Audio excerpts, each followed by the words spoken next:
Olá pessoal, bem-vindos a mais uma Brad Talks. Meu nome é Rodrigo Neves, sou presidente aqui da Brad Regional São Paulo e minha entrevistada de hoje é a Marcela Zanotti da Merac Digital. O tema que vamos abordar é Economia Criativa, Causa e Propósito. Marcela, bem-vindo, muito obrigado por estar no nosso convite. E para a gente começar o nosso bate-papo, você poderia explicar um pouco para o pessoal que está nos assistindo o que seria economia criativa? Primeiro, obrigado pelo convite, Rodrigo. Prazer, muito legal estar nesse papo aí com a Brad. Acho que é super importante levar esse tema para outras agências, enfim, para todo mundo que quer conhecer um pouquinho mais sobre economia criativa e marketing de causa, né? O que é importante a gente falar? Quando a gente fala em economia criativa, a gente está falando de novas modalidades que não é aquela economia de lucro sobre tudo. Então, que outras alternativas a gente pode trazer, desenvolver nos negócios para que isso não seja passar por cima do meio ambiente, passar por cima da sociedade, enfim, o que a gente pode construir, trazer um retorno financeiro, mas que isso também traga um resultado positivo para o planeta que a gente vive, né? Porque como a economia criativa pode balancear esses novos negócios. Então, a ideia de trazer uma diversificação, né, uma diversidade para esse tema de economia de negócios é exatamente esse, não fazer tudo sobre o lucro. E quando a gente fala um pouquinho sobre o marketing de causa, é exatamente como a gente trabalha essas ações, essas causas e bandeiras levantadas pelas organizações dentro do próprio marketing. Eu acho que a ideia é mais ou menos essa. E você acha que a economia criativa ela pode movimentar o marketing das empresas como um todo? Ah, com certeza. Na verdade, a gente sai de um modelo de marketing aí dos últimos anos, pode-se dizer de 10, 15 anos para trás, de um marketing muito promocional, de um marketing muito agressivo, onde a gente tem um foco muito no produto e no resultado do serviço, para um marketing de construção, de equipe, de como isso é entregue, por quem é feito, né, como que você coloca valor agregado no seu produto e serviço. Então, o marketing ele tem um outro olhar quando a gente junta a economia criativa e a comunicação, né? Quando a gente une esses dois, a gente consegue entregar um marketing diferenciado. A gente pode até chamar um pouco mais de uma linguagem mais afetiva até. Marketing afetivo foi um termo que como a gente conversou um pouquinho antes, que eu fiquei curioso, né? Quando a gente fala de marketing afetivo, dá um pouco de exemplo, assim, como seria isso na prática? Quando a gente traz uma leitura e um conteúdo, né? Vamos falar das redes sociais, por exemplo. Quando a gente traz um conteúdo legal, uma coisa diferenciada, quando a gente conta, por exemplo, de onde é feito a minha calça, ou trazer essas costureiras para frente dessa comunicação, ou trazer um pouco da história da marca, como ela foi construída, que pessoas estão por trás dela, como que o empreendedorismo desse negócio nasceu. Então, tudo isso a gente traz para uma linguagem menos leve 3 e pague 2, sabe? Então, é uma coisa muito mais emotiva, assim, Aproximar mais o cliente final da da marca. marca, exato. Então, a gente trabalha muito mais isso durante a linguagem. Uma comunicação mais leve, com muito mais narrativa, um storytelling muito mais interessante para quem está na ponta lei. Como a gente está falando muito de rede social e do mundo digital, a gente entende que quanto mais próxima essa marca conseguir ser do consumidor, trazer a realidade dele, trazer a sua representatividade, maior fidelização a gente tem entre consumidor e marca. E a gente percebeu que nesse ano completamente atípico que a gente está sendo 2020, muitas coisas elas deram uma alavancada, né, elas foram intensificadas, né, a procura foi intensificada, a preocupação foi intensificada. Quando você entra na economia criativa, no marketing afetivo, já também entrando no viés de sustentabilidade, você houve também essa preocupação das empresas e organizações neste ano pandêmico, ou você acredita que as empresas acabaram deixando isso um pouco de lado para tentar sobreviver nesse mercado, assim, de alguma maneira? O que você enxergou nesse momento? Então, Rodrigo, é legal você tocar nesse assunto, porque eu acho que, antes disso tudo, é importante a gente reforçar, né, trazer essa informação de como a desigualdade social ela se ampliou durante o período de pandemia, né? As pessoas de classes mais baixas, elas se viram em situações de muito mais vulnerabilidade do que as pessoas que já estão mais inseridas no mercado, pessoas que já têm uma segurança financeira maior. E quando a gente olha para o lado das empresas, isso se refletiu muito nessa questão já do marketing de causa e posicionamento. A gente viu aí grandes empresas se posicionando em canais de mídias nacionais, trazendo suas ações que foram realizadas durante a pandemia exatamente para tentar diminuir esse buraco, né, de desigualdade que ficou mais evidente neste momento. Então, quando a gente olha tanto para o lado das organizações, a gente vê empresas muito bem estruturadas com campanhas, tanto para resgate e reforço das pessoas, né, de trazer uma segurança mínima de vida para essas pessoas, uma qualidade mínima de vida, como também empresas que estão projetando novos produtos e serviços que enxergaram dentro da pandemia uma nova oportunidade de negócio. Então, o que eu enxergo assim, de mais valioso dentro deste momento que a gente está vivendo é o quanto a sociedade, as pessoas viram a sua fragilidade, como que as pessoas estão enxergando a vulnerabilidade do próximo. E eu acho que isso se reflete muito nas campanhas que a gente tem visto nos últimos meses e é uma linha bem tênue, né? A questão de você enxergar a fragilidade do próximo, ajudar ou também criar uma oportunidade de negócios, né? Para usufruir dessa certa fragilidade. É uma coisa que é difícil para as empresas, até o próprio marketing. Às vezes uma ação de marketing que ele pensou fazer uma ação bacana, ela sai o tiro errado, né? Só por falta de comunicar corretamente, né? Porque é natural que as empresas, elas até para fazer ações sustentáveis, elas têm que ter lucro, elas têm que vender, elas têm que... É um dos pilares da sustentabilidade, é o lado financeiro. Elas têm que conseguir, claro, né, continuar crescendo, ser sustentáveis, né? Só que ao mesmo tempo, né, pesar isso para você mostrar que realmente você tem uma preocupação, né, com o seu cliente, com a sua sociedade, com o meio que você vive, né? Lógico, você faz um marketing com isso também, mas não mostrar que você está tirando proveito disso de uma forma errada, assim, muito assim, descarada, é o mais complicado para o marketing digital, o marketing como um todo, ou não? Sim, com certeza. Na verdade, eu acho que esse é o ponto mais delicado de quem trabalha com marketing de causa, é a gente tentar prevenir o que a gente chama de greenwashing, que é quando as empresas se dizem sustentáveis e não são, ou pinkwashing, tem outros diversos washings da vida, que a gente nomeia quando a empresa tem esse interesse em utilizar do marketing de causa para promover um produto ou serviço do qual ela não está gerando nenhum impacto positivo. Então, você comentou um negócio muito importante. Essa linha tênue, ela é muito delicada. Então, quando a gente começa a trabalhar com sustentabilidade nas empresas, principalmente quando a gente começa da ponta do marketing, a gente para tudo e fala assim, não, vamos olhar para dentro de casa primeiro. Então, aí vem a questão do propósito e das causas. Então, qual é o propósito dessa organização?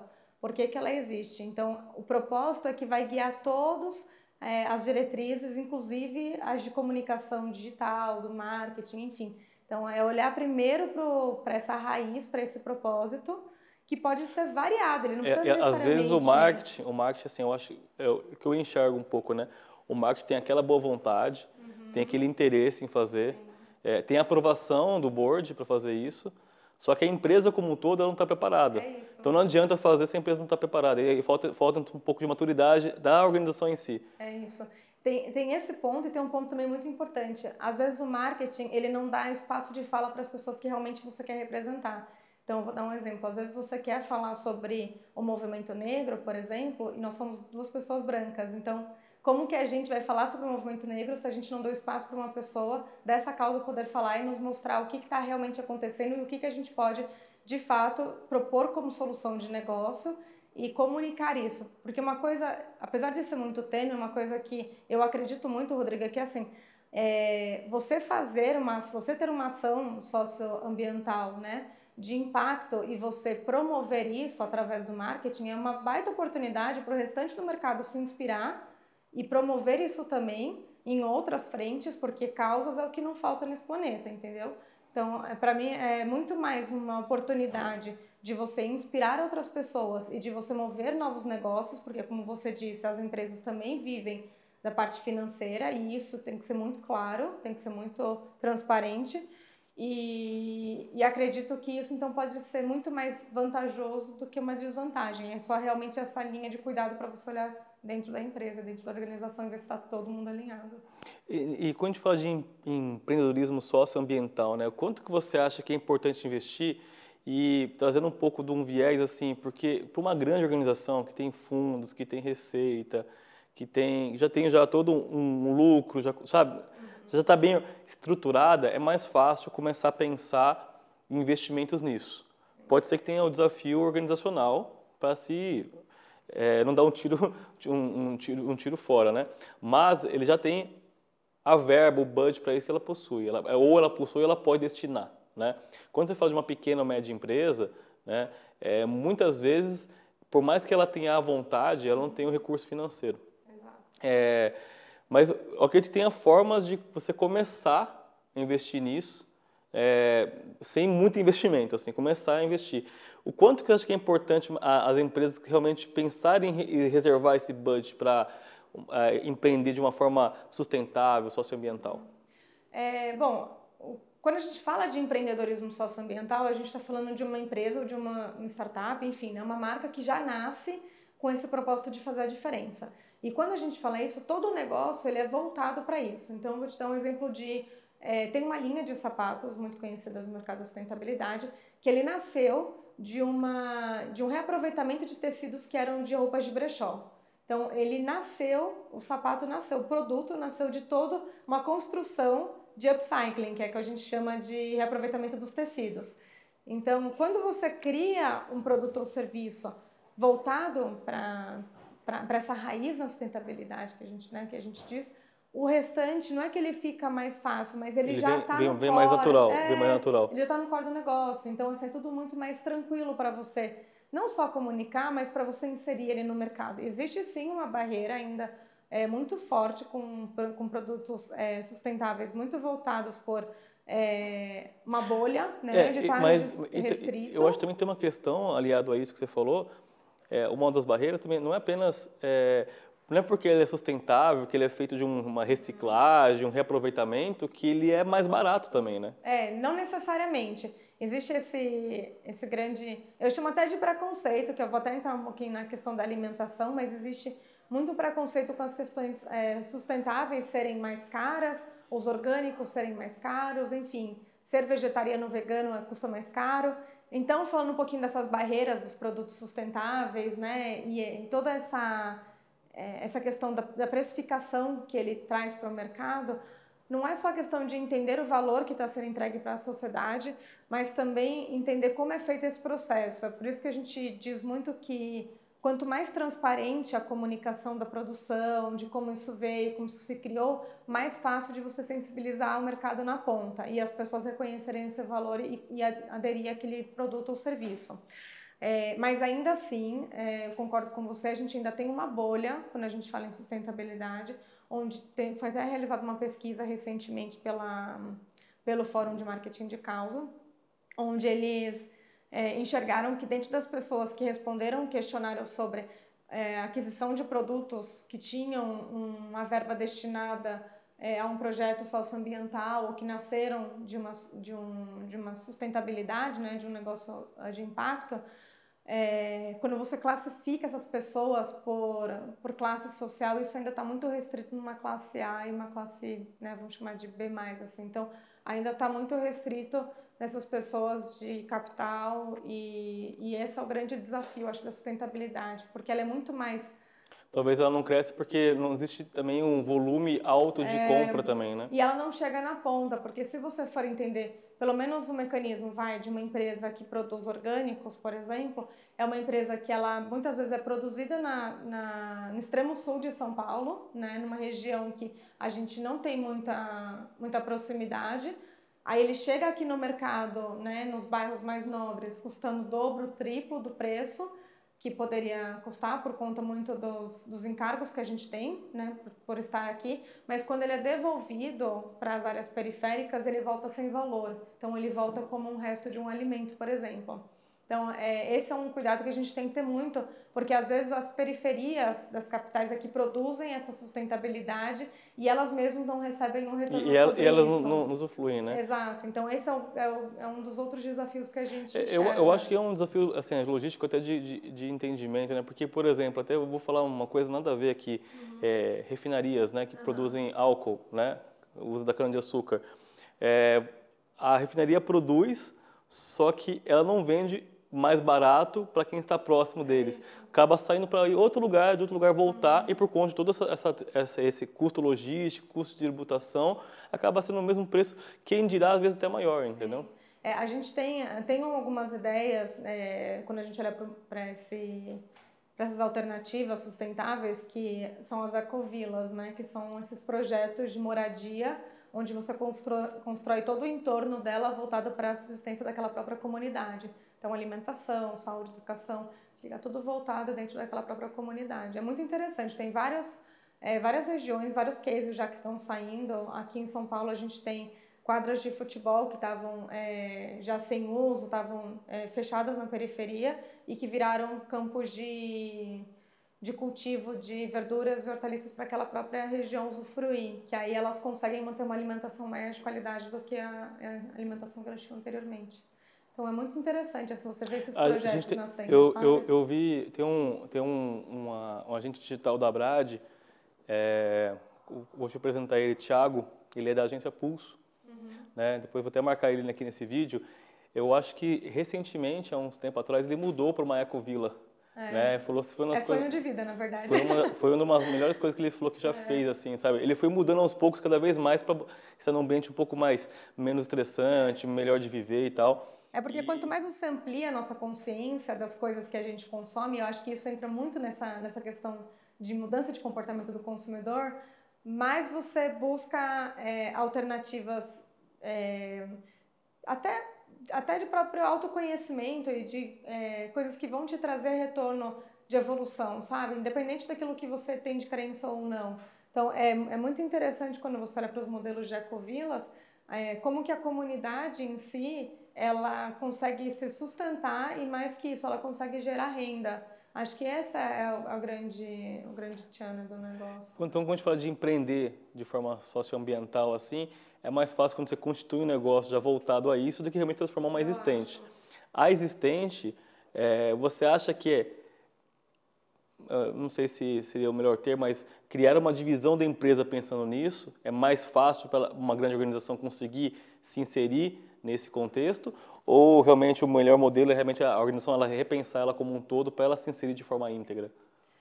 Eu acho que tem as duas partes. Eu acho que você tocou num negócio importante, que é o propósito e a causa, né? São coisas que muitas vezes as pessoas acham que é o mesmo termo, né? Quando a gente olha para propósito, a gente fala exatamente disso, de olhar para dentro e se reinventar, né? Se entender quanto organização, entender quem são as pessoas por trás dela, porque acho que isso falta muito no mercado, essa humanização de marca, né? Entender que esse CNPJ é um CPF no final das contas. Então, se reintegrar, se regenerar e entender como isso pode ser entregue ao mercado de forma íntegra, isso seria o propósito. E quando a gente olha para as causas, na verdade, a gente vai olhar para aquilo que a marca pode emprestar o seu megafone enquanto organização privada, enquanto instituição de volume de massa, para que as causas sejam ouvidas. Então, existe essa possibilidade também de você dar esse megafone para uma causa. Eu acho que isso é muito importante. Se você pegar um caso, por exemplo, da Doritos e olhar toda a comunicação que ela tem fazendo, a presença dela nos eventos, tudo que ela tem feito próximo à comunidade LGBT, QIA+, você entende o que é o poder de voltar toda uma marca para uma causa que não necessariamente vende produtos para aquela comunidade, não necessariamente aquele produto vai... É exclusivo para ela, né? É exclusivo para ela, exato, mas ela abraçou uma comunidade da qual ela enxergou identificação, da qual os colaboradores também entenderam que isso valoriza internamente o seu trabalho, porque essa é uma outra parte legal de trabalhar com causa. Você entendeu quantos os seus funcionários seus colaboradores e funcionários estão trabalhando para que alguma coisa aconteça. Eles não estão trabalhando ali apenas para ganhar dinheiro, entendeu? Eles estão trabalhando para que alguma coisa aconteça. Então, a causa, ela movimenta muito isso. Então, tanto externo quanto interno, você acaba ganhando. E a gente percebe isso muito nas entrevistas de RH, em pesquisas, né? Hoje em dia, os funcionários estão muito mais interessados em saber o que a empresa faz, qual é o propósito dele naquela empresa, como ele vai evoluir naquela empresa, para depois pensar em salário, em benefícios. Então. Isso cada vez mais, né, Rodrigo? Porque se você observar essa geração nova que está vindo, né? Eu estou falando da galera aí dos 20 anos mais ou menos, é exatamente esse perfil. Hoje a gente tem um grande problema nas grandes instituições aí, no setor bancário, setor financeiro, em recrutar essas pessoas, né? Em recrutar as pessoas que vão enxergar a entrega daquela instituição para a sociedade. Então, o turnover das pessoas ficaram muito grandes, principalmente nessa galera mais jovem e com uma boa qualificação de trabalho, né? E essa mudança de comportamento assim das empresas, do ser humano, você já acha que ainda está sendo uma tendência ou hoje em dia já é fato comprovado? Já já estão mudando. Lógico, existe um timing, né? Não é fácil mudar, mas a gente já vive isso. Porque assim, são poucas as empresas e agências que eu conheço que têm esse viés voltado a marketing de causa, marketing para a economia criativa, com esse nicho específico de mercado, entendeu? Não, total. Na verdade, eu acho que é um processo de transição pelo qual a gente está passando. Há um tempo atrás eu li um artigo muito interessante em que falava sobre o índice de confiabilidade dos consumidores com todas as instituições que a gente tem, seja pública, privada ou terceiro setor. E nesse índice de confiabilidade fala exatamente isso. O quanto o consumidor antes, ele enxergava lá para 1930, 1940, a instituição pública, né, o governo como grande agente de transformação. Né? Esse peso se passou para 1980 mais ou menos na mão das ONGs e do terceiro setor, porque eles não identificavam no governo essa paixão, esse propósito em realmente fazer alguma coisa diferente. Quando a gente olha para o terceiro setor e para as ONGs, a gente tem um problema que é a parte financeira. Então, a gente encontra muita paixão, muito propósito, mas eles têm um déficit muito grande com a parte financeira. E dos anos, se você olhar para os anos 95, 2000 para cá, mais ou menos, vamos falar dos anos 2000 para cá, você tem essa tendência da busca de pessoas que enxergam nas instituições privadas a oportunidade de você fazer diferente e com grana, né? Ter essa parte de grana para poder realmente impactar. Então, as empresas e as organizações começaram a ganhar esse holofote, esse peso, essa responsabilidade de entregar alguma coisa útil para a sociedade, não só... não útil, mas assim, eu acho que é retornar parte daquilo que ela tem de lucro, parte daquilo que ela ganha, trazendo... Eu acho que realmente o termo é o termo sustentável, né? Porque se você não ajuda a sociedade que você está inserido, os seus consumidores de alguma maneira, né, eles podem passar dificuldades, vão parar de consumir. Então é uma coisa que as pessoas têm que entender, que existe uma retroalimentação, né? Você vende, tem o seu lucro do mais, você devolve uma parte para poder que com isso continue, né? Gerando, né? Senão... Ontem eu estava assistindo um documentário que falava exatamente isso. Para a gente pensar em sustentabilidade, a gente tem que pensar em uma coisa que ela não tem fim. Se ela tiver fim, ela não é sustentável. Então, como que a gente cria processos, produtos, serviços, negócios que eles só vão gerar mais e mais, entendeu? Mas que seja uma maior distribuição de renda, que seja uma maior impacto na comunidade ao redor daquela empresa. Eu vi uma pequena ação recente no interior de São Paulo, uma praça muito bonita. Sabe aquelas praças, parece aquelas praças de filme? Só faltava com aquelas folhas caindo. Linda, a praça linda, assim, com os banquinhos, parecia que, assim, todo dia tinha um jardineiro ali, sabe? Assim, grama bem feita, bonitinha. E na praça tinha uma placa de uma sorveteria. Assim, tipo assim, que ela estava cuidando daquela praça, né? A sorveteria ficava uns metros para frente, em frente à praça. Daí eu fui comprar um sorvete lá, fui comprar um sorvete. E daí eu perguntei, não, por que vocês estão cuidando daqui? Ficou bem bonito, parabéns e tal. Eu falei assim, cara, a gente cuida por dois motivos. Primeiro, né? Aqui é a nossa vitrine também. A praça é a nossa vitrine. Nossos consumidores que vêm aqui tomar um sorvete, eles vão lá na praça tomar um sorvete. Então eu cuido da praça para todo mundo se sentir bem nesse lugar que nós estamos aqui. Consequentemente me ajuda, porque as pessoas vêm comprar mais sorvete aqui e vão lá para a praça tomar. E me ajuda, inclusive, porque não faz bagunça aqui, faz bagunça lá e já tem uma equipe que cuida de lá. Então, unir o útil ao agradável, né? É uma pequena ação, porque não custa muito cuidar de uma praça. Custa a primeira reforma, né? Você dá aquela revitalizada, mas depois manter é mais barato. Mas né? Você entende que é um investimento? Eu acho que o que falta hoje são essas marcas e as empresas entenderem que a sustentabilidade ela é um investimento, ela não é um custo, entendeu? Ela vai te trazer um retorno, seja um posicionamento de marca, seja uma nova gama de clientes, seja você alinhar os seus stakeholders no mesmo processo, porque isso também faz parte da sustentabilidade. Não adianta você produzir um vestuário do qual o algodão é orgânico, é isso e aquilo, só que lá na ponta você tem mão de obra escrava ainda. Então, alinhar os fornecedores é importante. Você também ganha, até mesmo você ganha até mesmo com seus investidores. Quando você olha os relatórios de sustentabilidade que agora você tem na Bolsa, né, na Bovespa, etc., você vê o quanto isso pode ser uma ação positiva para o negócio.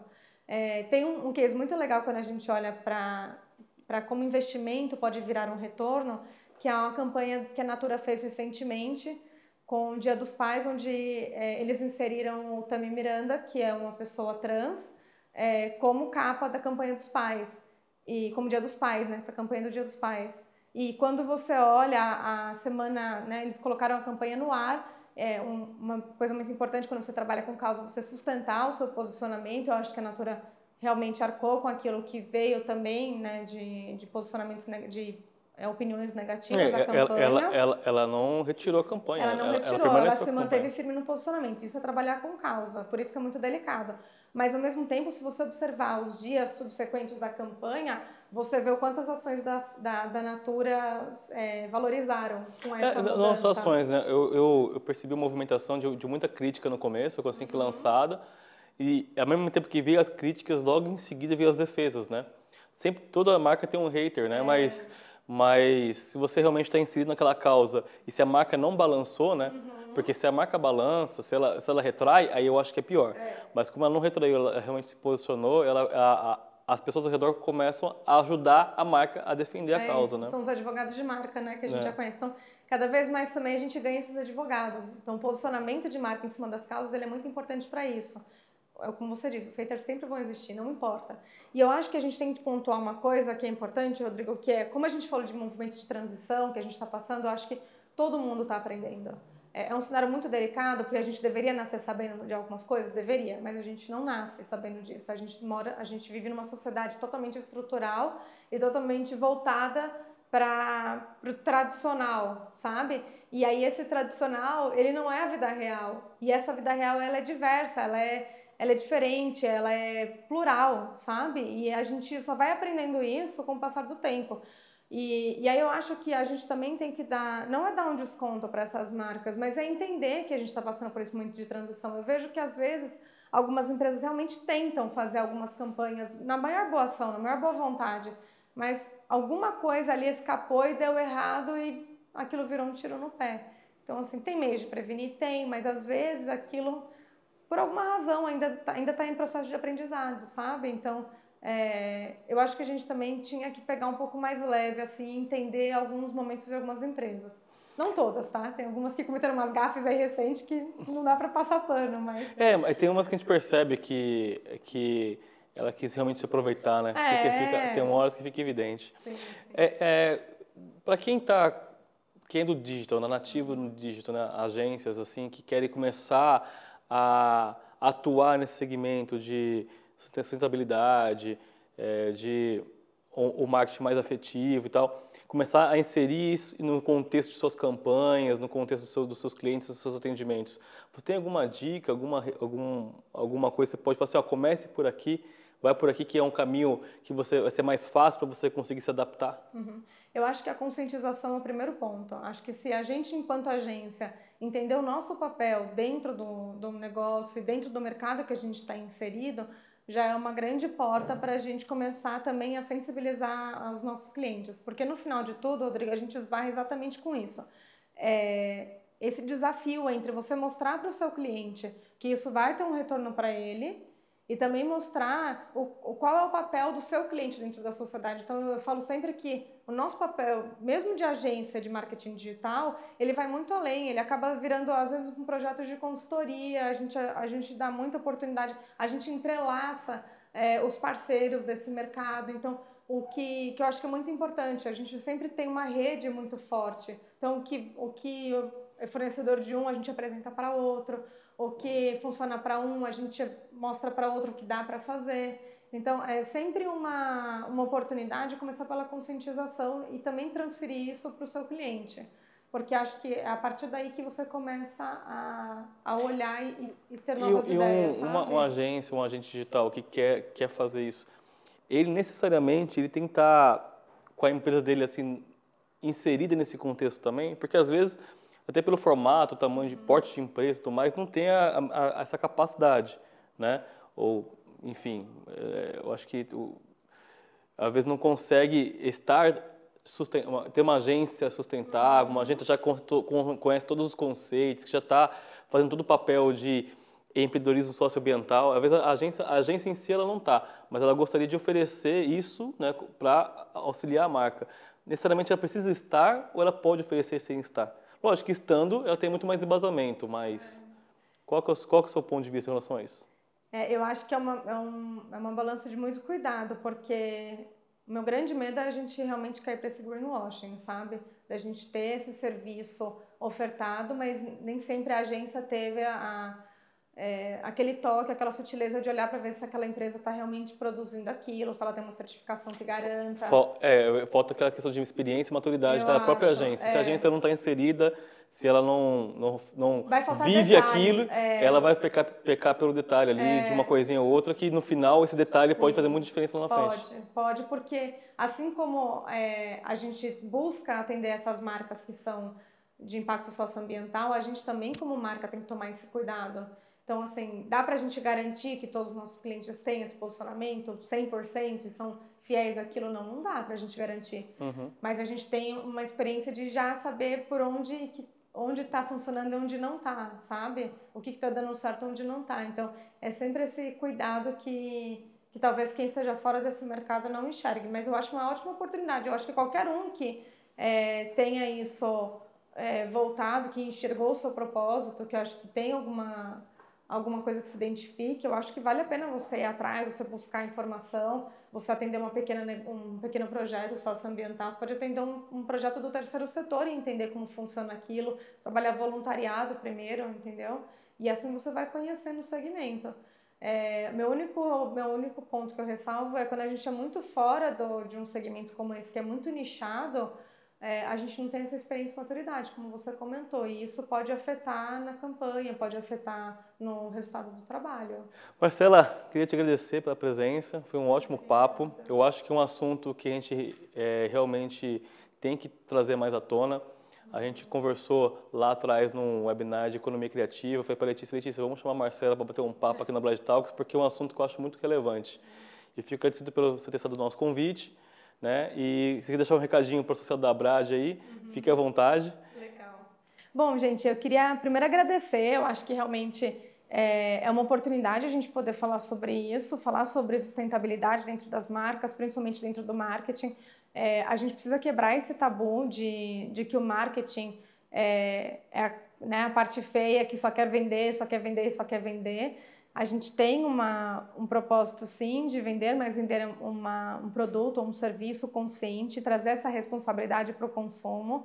E aí eu acho que nós, como associados da Brad, temos um papel fundamental, que é disseminar essas informações, trazer a relevância e a transparência para a comunicação. Estamos aí. Se alguém quiser bater um papo comigo, vou deixar os contatos com o Rodrigo também. E a gente volta a conversar, mas muito obrigada pela oportunidade, muito feliz de falar sobre isso aqui com o pessoal da Brad. Obrigado. E pessoal, até o próximo Brad Talks.